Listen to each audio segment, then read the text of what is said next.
Great. Should we start with the pledge? Yes. Yeah, we should start. Yeah, so our flag is in the back. I pledge allegiance to the flag of the United States of America and to the republic for which it stands, one nation, under God, indivisible, with liberty and justice for all. Yeah, I'll see it. We hit this light.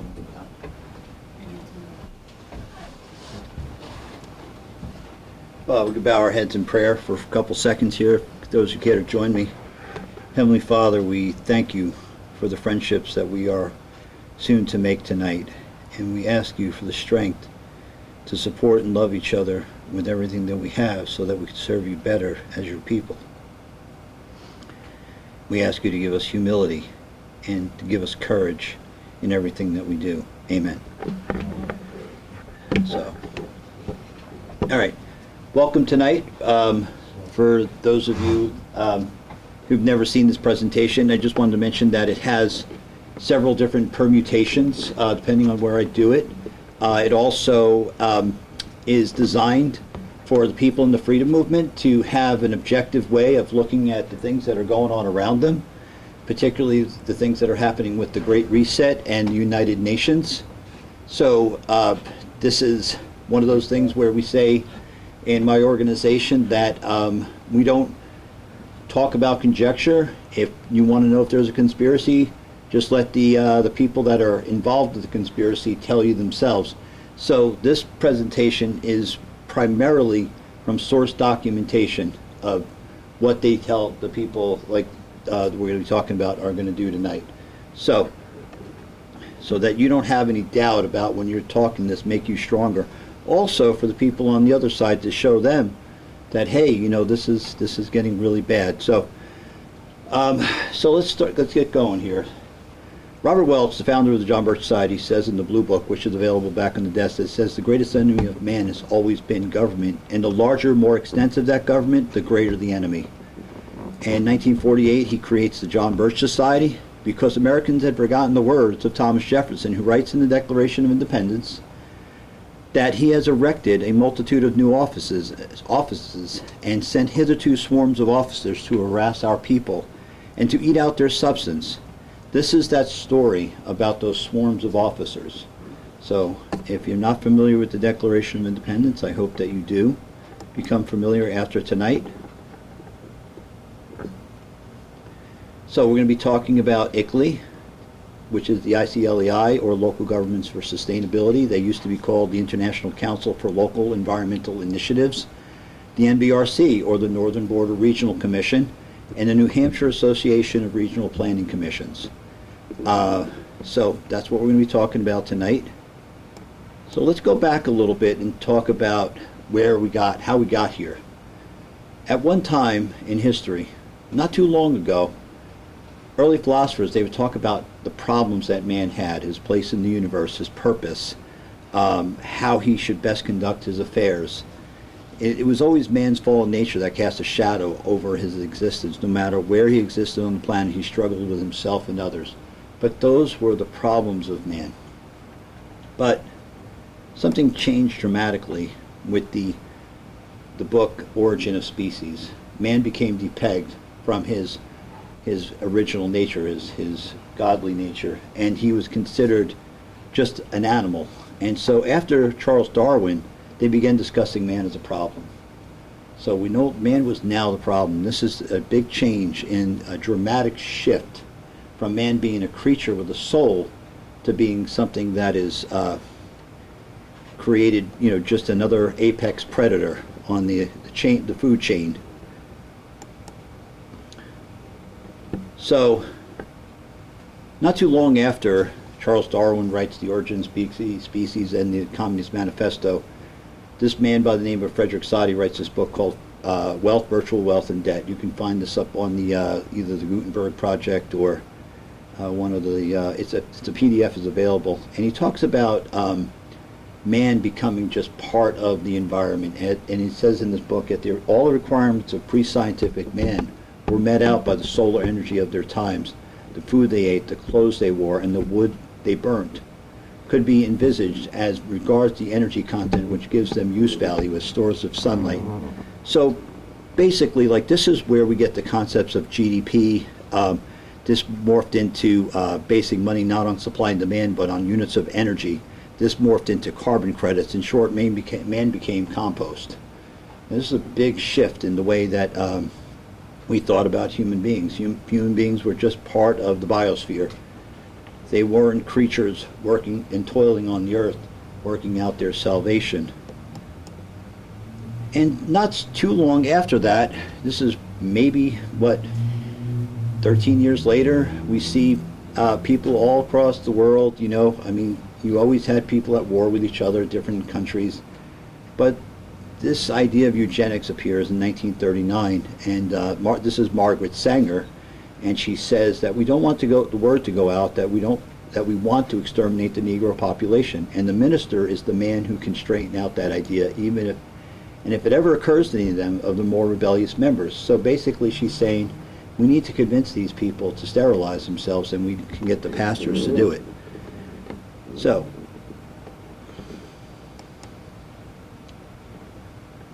go forward a little bit further. In 1932, this guy, George F. Kennan, he was the ambassador to the Soviet Union in 1952, a member of the CFR later on. He went by the pseudonym X. In 1932, he wrote, "I cannot see why it is wrong in principle.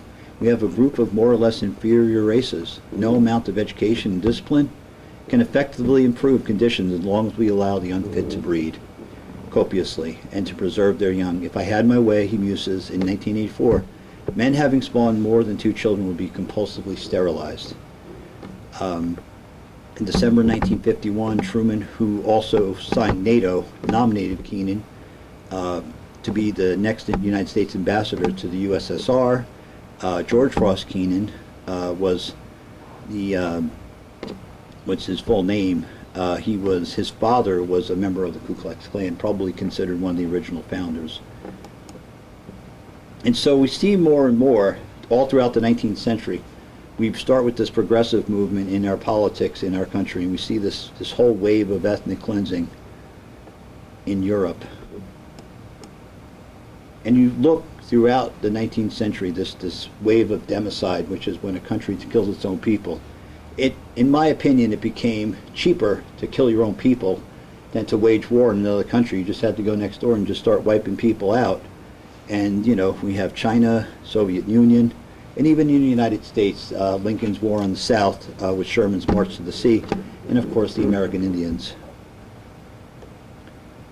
This is the 19th century. And then in 1987, we see this woman her name is Gro Harlem Brundtland, and she is a former head of the vice president of the World Socialist Party, and she presents this book at UNCED, which is the United Nations Conference on Environment and Development, and she writes this book, Our Common Future, and that's where you generally see the first word, sustainable development, at that conference in 1987.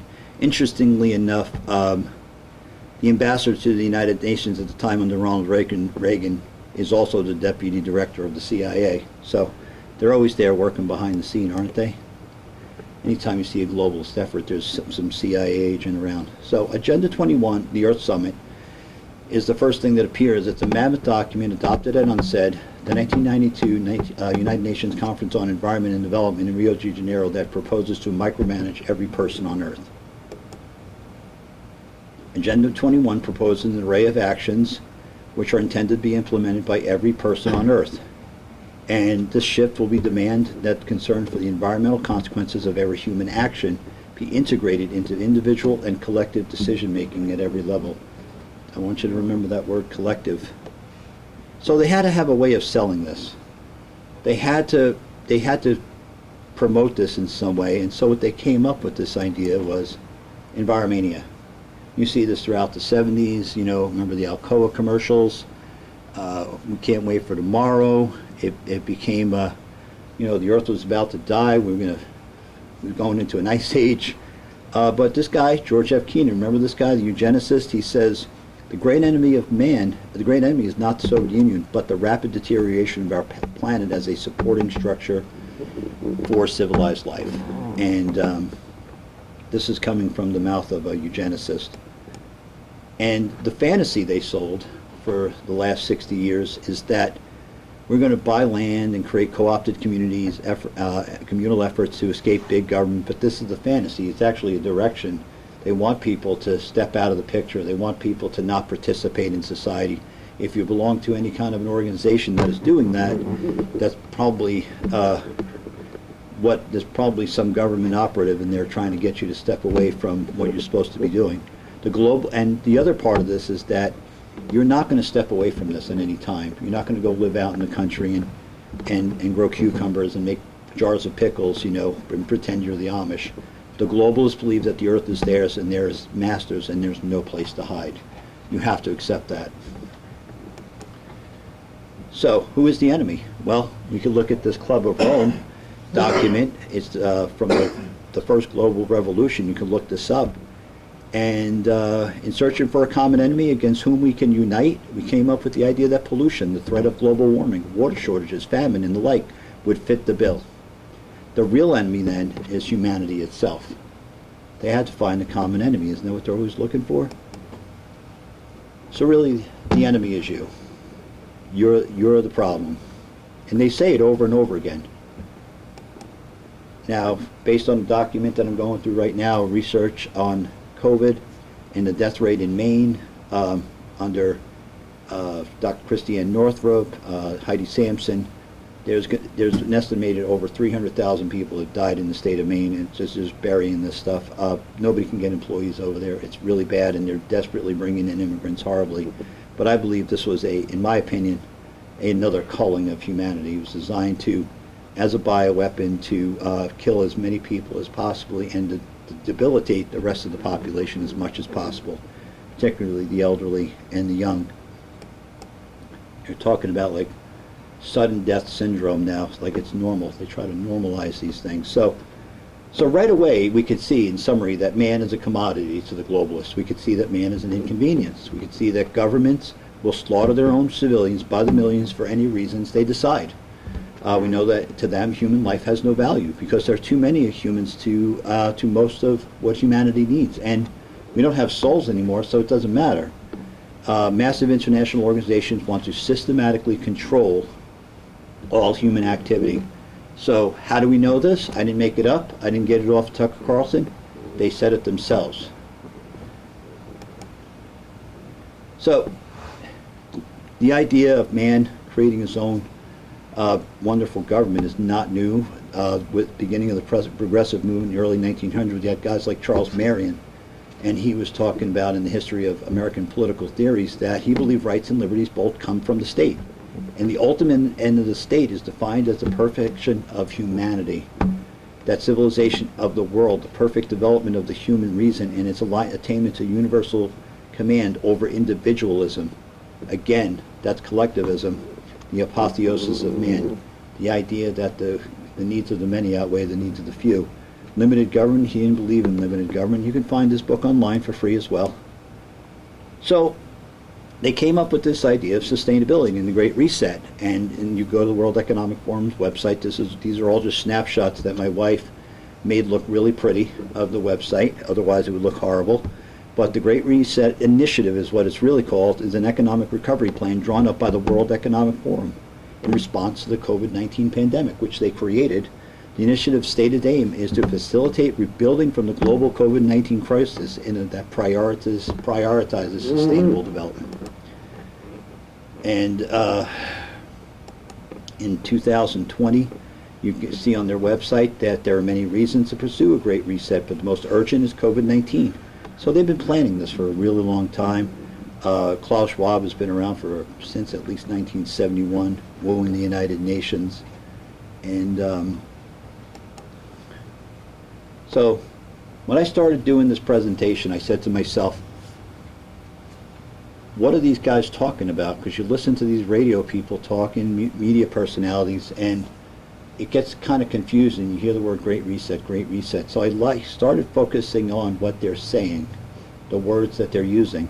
So I found this quote by him, and that kind of set me down this path. And he says, every country from the United States to China must participate in every industry from all Oil and gas to tech must be transformed, added Schwab, calling for even stronger and more effective government.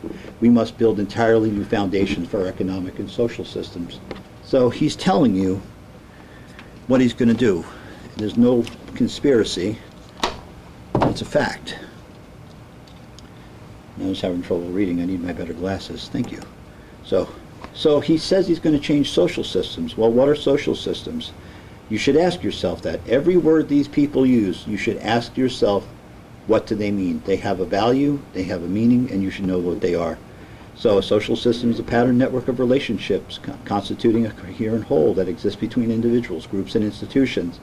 An example of those would be nuclear family units, communities, cities, nations, colleges, campuses, religions, corporations, and industries. What are economic systems? Well, first you want to know what economic systems concern themselves with. This is really important to understand this, that whenever we're talking about economic systems, they all want to answer these things. What kinds and quantities of goods shall be produced? How goods shall be produced? How the output will be distributed? And when to produce?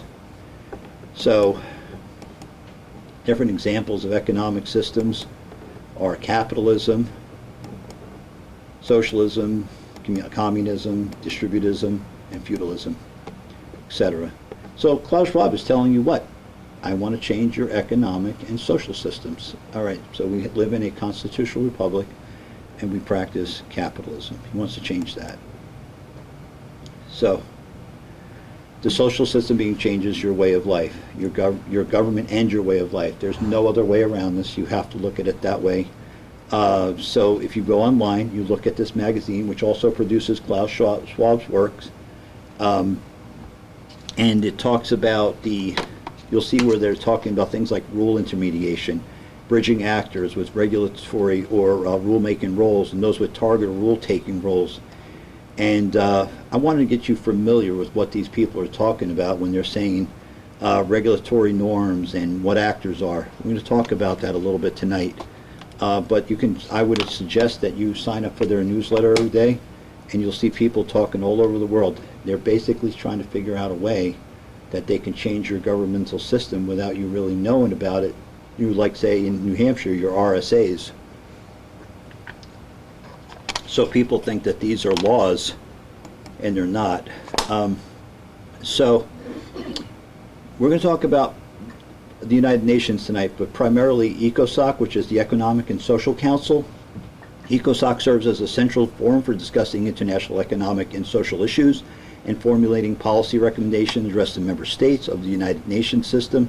It has 54 members, in addition to rotating membership of 54 UN member states. Over 1,600 non-governmental organizations have consultative status with the Council to participate in the work of the United Nations. So, ECOSOC brings people and issues together to promote collective, there it is again, this is from their website, Collective Action for a Sustainable World. It's from their website. You're going to see this word collective come up over and over again. In order to advance sustainable solutions, the model of stakeholder capitalism was advanced by Klaus Schwab. This is something he went to the United Nations. He says, hey, I know how we can control everybody. Everything else you've been doing up till now doesn't work. We're going to use this concept of stakeholder capitalism. And of course, everybody goes, oh, capitalism, that's good, this is great, but it's not.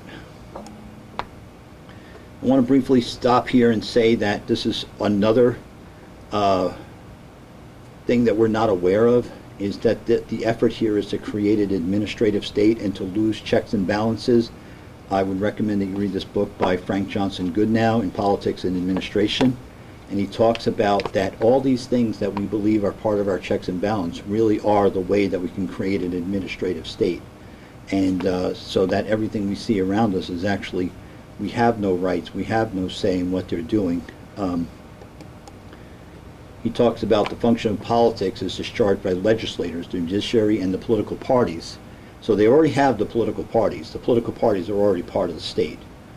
The judiciary is already part of the state because they've created all these RSAs and statutes and constitutional conventions. Once they get that passed, it'll be adios. They're just going to be a constant rotation of administrators telling you what to think, say, and do at every level of your government. That's the last stage. So sustainable development goals are the new world religion.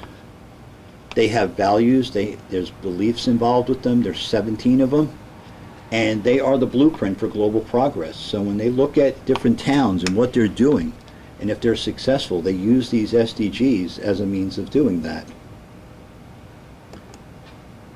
So I want to just show you the United Nations systems, how massive it is. So tonight we're talking about ECOSOC, and these are all the regional commissions and other bodies. But way over here is where you see the World Health Organization, the World Bank Group and stuff like that, UNESCO, and that's everything that has to do with your economic and social life. This is the division of the United Nations that concerns itself with that.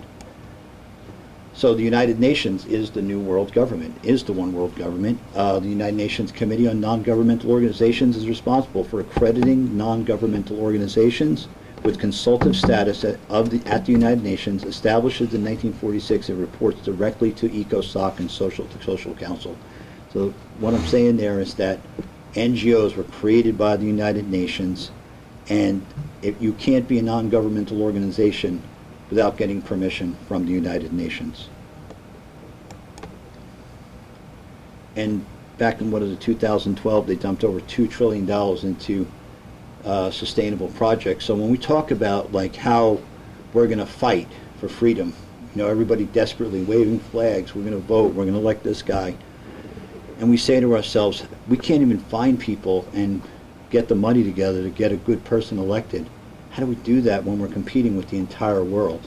So when somebody says to me they want term limits, you want to castrate the freedom movement. We need people in office. We don't need a constant rotation of administrators. That's what they want. So the summary on this is that the United States, as a member of the United Nations, has accepted the abolition of our way of life and subversion of our government to it. Period, the end. There's no other way around it. I just proved it to you. Non-governmental organizations were created as a means of implementing global change. So I'm going to go over real quickly some concepts and ideas for you, because if you get into this fight at your town level and you start doing research on your town's website, you're going to run into these terminologies. You're going to run into these concepts, and you have to know what they're saying. These people are well, they're shysters shortly, but they are literally trying to take over your government. So we have stakeholder capitalism, actors or regulatory actors, rulemaking, rule-taking, company or companies, and rule intermediation. You're going to see these terms over and over again. And literally, rulemaking means creating legislation. Rule-taking means removing legislation. It's very simple, but they always have buzzwords that kind of keep you and in my opinion, based on what I know the origins of fascism are in Mussolini's Italy, is that whenever you can reward somebody or punish somebody for non-compliance of what the government is doing, and the government is handing you a handout in order for you to participate in something, well, that's fascism. And that's what we're dealing with. So sustainable development goals are the new religious substructure of our government, is replacing the Bible and the Constitution. Those who participate and benefit from this are called stakeholders. Stakeholders can be a town, city, county, business, and or a person. And I believe, in my opinion, any person or entity accepting and using federal funds for the purpose of implementing SDGs is as a stakeholder and a fascist. There's no other way around it. So actors in companies can be state legislators, lobbyists, non-elected, appointed, and appointed government officials, and selectmen and aldermen. The companies are your NGOs. So whenever you hear ICLEI on their website saying things like regulatory actors, legislators. A nice word. So again, you can go to this Wiley Publishing online, Sustainable Development, and so in my estimation, the company is really like the mob. The NGOs, companies not, and this is Klaus Schwab again. He talks about, he uses really colorful language, and remember, when he's talking, he's not talking to you. He's talking to his friends in his group. Okay, he says company is not just an economic unit; it is a social organism. Interesting, huh? Social organism, which has to play its role inside society. So they're admitting that they're coming inside our society. This generation expects from a company not to just serve shareholders, but to take care of the people and the planet. The company who keeps this in mind will have a much talent in the future and will have a much higher attractivity with customers. They have to make this more attractive, you know. You're saving the planet. You're a do-gooder. So, collectivism, if you do not have this book, the Blue Book of the John Birch Society, you need to read this book about collectivism. You need to read about what Robert Welch was warning us about. Now, I know a lot of you people in the freedom movement, I'm guessing most of you are here from that, will often talk about the Constitution. You'll talk about freedom and liberty. But the real enemy that we have here is collectivism. And for the people that are promoting all these ideas and values that you see around us with their committees and saving the planet, they really believe they're doing good. But collectivism is actually a symptom of decay. If you want to look at a society as an anthropologist from the outside and say, what's happening here? How can I tell what's bad? All you have to look at is how many committees, how much government it has. And that's how you know that a collapse is imminent. And he talks about this in the Blue Book. So that's what we're fighting. We're fighting too much government. We could argue all day long about what types of government are good, but we need to talk about how much government, because there's not a person on both sides of the aisle, as they like to say these days, that can disagree that we can't stand under this burden at all. So again, non-governmental organizations are a means of infiltration, and they were introduced in Article 71 of the United Nations Charter.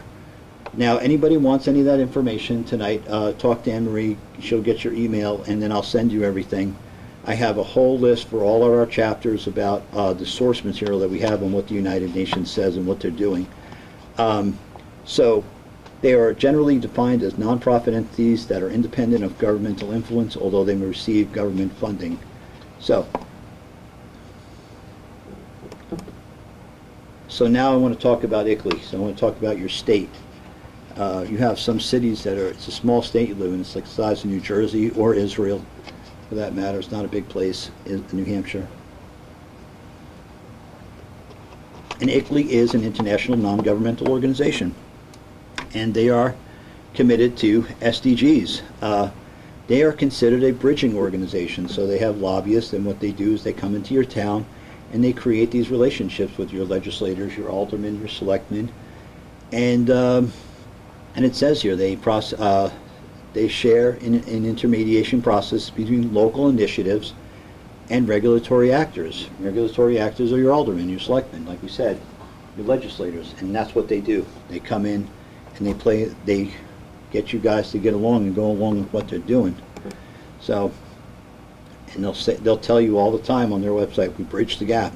So local initiatives, again, are planning boards, planning commissions, charter committees of any kind whatsoever.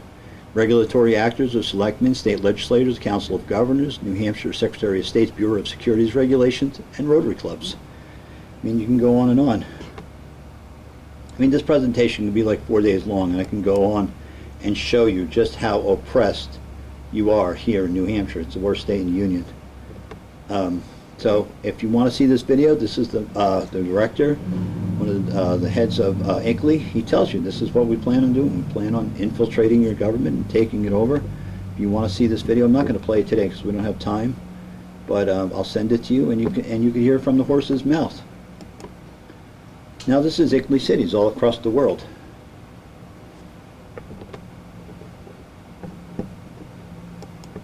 Here's ICLEI here in New England. And when I started as coordinator in this area, I did a presentation up in Maine, and I said, you have a problem here. This UN is coming into your town. They're taking it over. At the time, they had, I think, 7 or 8 cities. Now they have close to 16. So they are not going away. You have to make them go away. Boston has, I think, like 5 or 10. But again, if you notice, they're taking all the money centers. And then, of course, you just lost Concord. So here's what you have.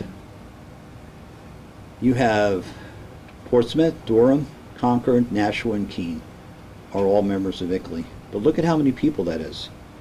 Think about what percentage of the population that is. That's who you're fighting. And we're not even talking about the people that they are influencing, how they're going to vote. So you can't just look at this, oh, well, it's only 5 cities. They take Manchester, it's all over. You're done.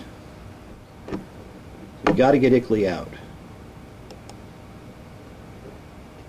So let's look at the National Regional Planning Commission and their statement of values. Through planning processes, stakeholders helped articulate the following core values to help guide NRPC efforts.